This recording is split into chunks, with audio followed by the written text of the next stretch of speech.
आपने एक स्ट्रेंज चीज़ नोटिस करी है?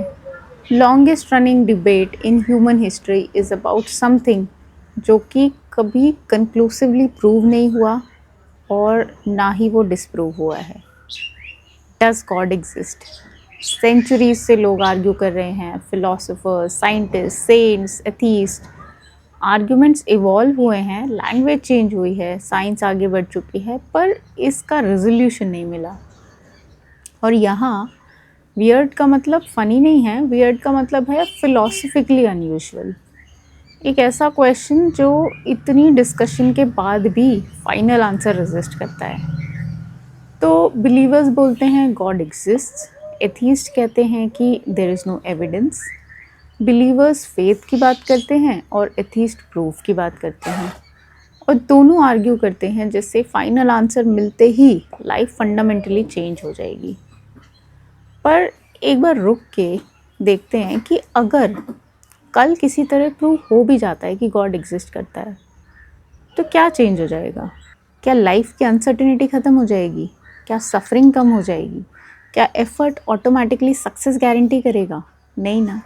और अगर कल ये प्रूव हो जाए कि गॉड एग्जिस्ट नहीं करता, तब क्या होगा? तब क्या अनप्रेडिक्टेबिलिटी ख़त्म हो जाएगी? क्या लाइफ सडनली फुल्ली कंट्रोलेबल हो जाएगी? Again no. तो गॉड हो या ना हो, लाइफ अनसर्टेन ही रहेगी। तो फिर हम एग्जैक्टली किस बात पर लड़ते हैं और क्यों लड़ते हैं? अब एक और लेयर देखो कि गॉड का मतलब क्या है। Is it a personal being, cosmic intelligence, energy, या just a metaphor?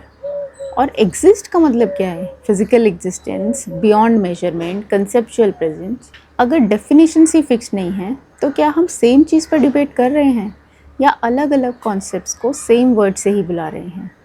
That makes the debate even more stranger. But may be real weirdness logical नहीं है, वो साइकोलॉजिकल है।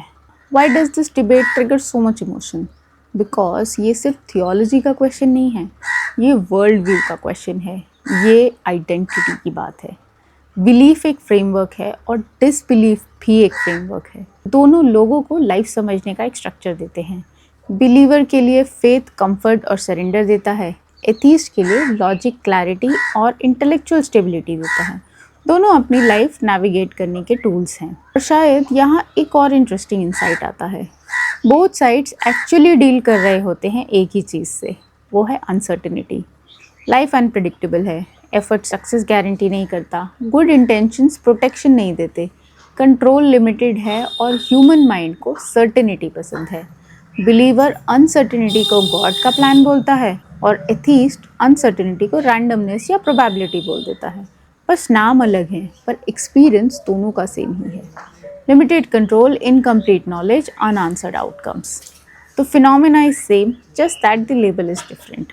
अब सोचो, अगर कल साइंटिफिकली प्रूव हो जाए कि गॉड एग्जिस्ट करता है या एग्जिस्ट नहीं करता, तो सोसाइटी पर उसका इम्पैक्ट ह्यूज हो सकता है। Law, morality, culture, religious institutions, सब कुछ चेंज हो सकता है। लेकिन इंडिविजुअल लेवल पर अगर आप देखो, तो लाइफ की कोर रियलिटीज़ फिर भी वही रहेगी। मैंने अपनी लाइफ में बहुत लोग देखे हैं जिनके लिए बिलीफ इट्सेल्फ बहुत पावरफुल होता है।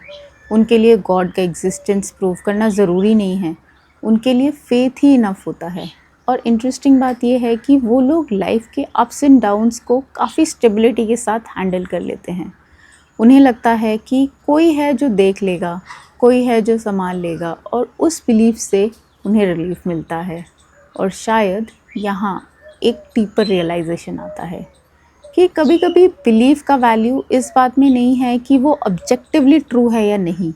कभी कभी उसका वैल्यू इस बात में होता है कि वो इंसान को इमोशनली क्या देता है।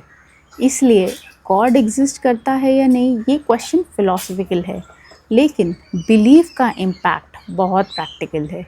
और शायद इसलिए हिस्ट्री में, हर कल्चर में किसी ना किसी फॉर्म में फेथ एग्जिस्ट करता है, क्योंकि कभी कभी सर्टेनिटी से ज़्यादा ज़रूरी होता है कंफर्ट। और maybe we don't even need to choose any side. कैसा हो अगर हम ये एक्सेप्ट कर पाएँ कि कुछ क्वेश्चंस अनरिजॉल्व भी रह सकते हैं, because whether you call it God's will और you call it randomness, life तो अनसर्टेन ही रहेगी। और शायद यही एक रियल सर्टेनिटी है। जो बिलीवर्स और एथीस्ट दोनों एक्चुअली शेयर करते हैं।